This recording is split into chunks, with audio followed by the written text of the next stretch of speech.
Adakah kamu memikirkan tentang hari esok? Tentang bagaimana nasib kerjaya kamu? Bagaimana dengan masa depan anak-anak?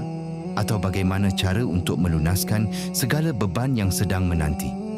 Kita sering terperangkap dalam ketakutan terhadap perkara yang belum pun berlaku.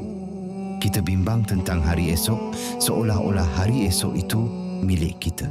Padahal hari esok adalah rahsia Allah yang paling indah. Sahabat, berhenti sejenak. Tarik nafas dalam-dalam.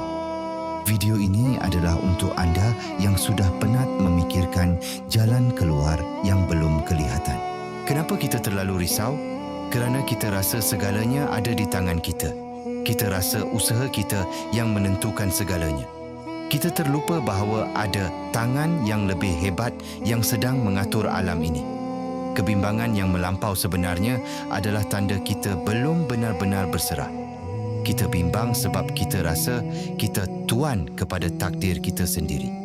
Padahal, burung yang keluar di waktu pagi tidak pernah risau tentang cacing di mana yang dia akan makan. Dia cuma terbang dengan satu keyakinan. Tuhan yang menciptakan aku pasti akan memberi aku makan. Islam, bagaimana cara untuk menyerah urusan ini kepada Allah? Pertama, fahami bahawa tugas anda hanyalah berusaha, bukan menentukan hasil. Bila anda sudah buat yang terbaik, letakkan beban itu di atas sejadah. Katakan, "Ya Allah, aku sudah buat bahagianku. Sekarang aku serahkan bahagian yang aku tak mampu ini kepadamu."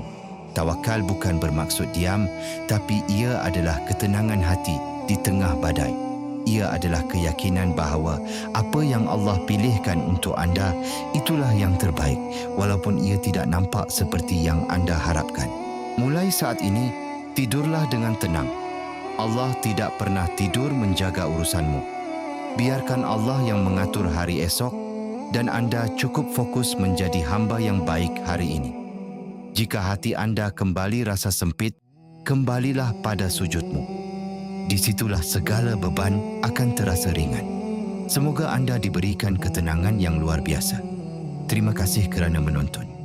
Jangan lupa kongsikan pesanan ini kepada mereka yang memerlukan. Wassalamualaikum.